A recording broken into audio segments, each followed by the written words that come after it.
terlibat di dalam muktamar yang akan datang, dan kemudian berupaya untuk menghentikan atau menyingkirkan saya dengan sebelum muktamar.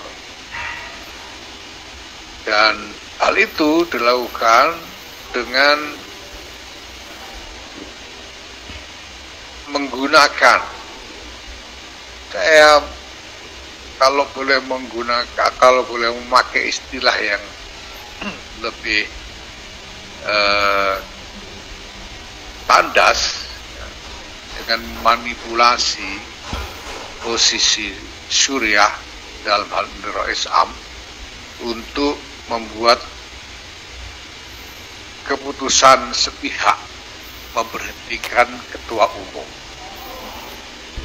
Tadi malam, mulai sore sampai malam dilakukan pertemuan Suriah, dan di situ dibicarakan kehendak untuk memberhentikan saya. Bahkan sejak di awal pertemuan sudah dinyatakan bahwa ada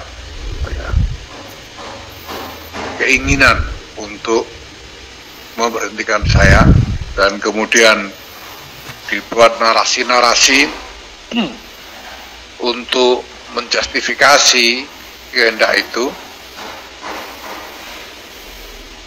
dengan tanpa memberikan kesempatan kepada saya untuk memberikan klarifikasi terbuka. Seperti saya katakan tadi, keputusannya adalah keputusan sepihak oleh Suriah, dalam hal ini Rais Am. Nah,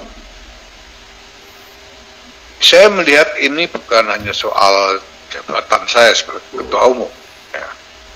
Karena sebetulnya saya juga tidak keberatan apabila saya sudah sampaikan berkali-kali dalam berbagai forum, termasuk di forum-forum Kombes, di dalam kegiatan-kegiatan resmi organisasi, bahwa saya persilahkan siapa saja yang ingin maju sebagai calon ketua umum, dan saya persilahkan kepada baik PWNU maupun PCNU untuk menimang-nimang calon atau kandidat yang diinginkan yang lebih baik dari saya. Tentu itu sesuatu yang perlu dikhawatirkan, ya. Tapi masalahnya dalam krisis yang terjadi saat ini terkait dengan PBNU, ada beberapa hal yang sangat berbahaya sebagai presiden bagi keutuhan organisasi secara keseluruhan. Yang pertama adalah soal mekanisme dan prosedur, bahwa upaya yang dilakukan untuk secara sepihak oleh Suriah dalam hal ini Rais Am memberhentikan saya tidak dilakukan dengan cara, dengan prosedur yang benar, yang objektif dan adil. Narasi-narasi yang cenderung bersifat fitnah sebetulnya. Tetapi saya tidak diberi kesempatan untuk memberikan klarifikasi secara terbuka. Padahal di dalam ADRT dan peraturan perkumpulan yang telah kita sepakati dan kita sahkan, seseorang bisa diberhentikan secara tidak hormat.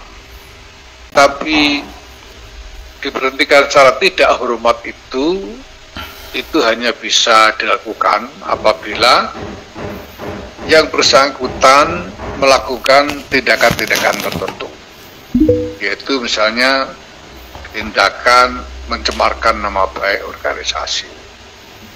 melakukan tindak pidana, kemudian merugikan organisasi secara material, kemudian melakukan perlawanan hukum terhadap organisasi. Misalnya, ini tindakan-tindakan ini yang bisa dijadikan alasan untuk memberhentikan. Nah, tentu saja bahwa agar alasan-alasan itu sah, maka harus dibuktikan bahwa tindakan-tindakan itu memang sungguh dilakukan oleh yang bersangkutan. Maka satu proses pembuktian yang benar, objektif juga harus dilakukan. Dan itu berarti juga yang bersangkutan harus diberi hak untuk melakukan klarifikasi secara terbuka, sehingga seluruh pertimbangannya bersifat objektif. Nah, ini tidak dilakukan.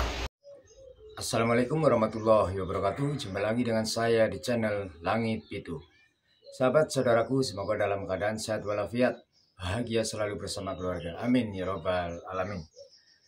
Bismillahirrahmanirrahim. Sahabat-sahabatku, saudara-saudaraku, dengan maraknya adanya kasus ataupun keterkaitan masalah di PBNU Gus Yahya yang mau diturunkan dari jajaran PBNU. Silakan kalian, Anda yang berkomentar, dan saya jelas sangat paham karena kalian semua sangat cerdas dan pandai untuk menilai. Kalau saya pribadi, saya tidak bisa berbicara apa-apa. Karena saya hanya di sini melihat bagaimana untuk yang terbaik untuk di PBNU. Dan kalau saya pribadi, PBNU harus bersih dari klan Balawi. Karena itu Indonesia akan merdeka. Dan negeri Nusantara, NKRI, akan merasa aman, nyaman, sentosa. Sahabat-sahabat, saudara-saudaraku dimanapun berada, semua telah tahu dan semua telah paham bagaimana yang sedang ramai diperbincangkan, bisa dikatakan berita terpopuler, berita terkini adalah Gus Yahya yang ingin diturunkan, yang harus diturunkan dari jajaran PBNU. Sahabat-sahabat, saudara-saudaraku, silakan monggo Anda yang berkomentar, karena nasib PBNU tergantung kepada rakyat, tentunya pada Aswaja, Ahli Sunnah wal Jamaah, dan tentunya ke-NU-an dari masyarakat Nusantara, negeri tercinta ini. Silakan Anda berkomentar. Semoga apa yang menjadi terbaik di bagian PBNU akan selalu menjunjung marwah dan dipercaya oleh NU sendiri. Sahabat-sahabat saudaraku, silakan, saya hanya memberikan sepatah kata hanya seperti ini, dan saya akan menayangkan bagaimana Gus Yahya untuk berbicara, untuk menyampaikan seperti yang ditayangkan tadi. Terima kasih. Nusantara, NKRI, harga mati.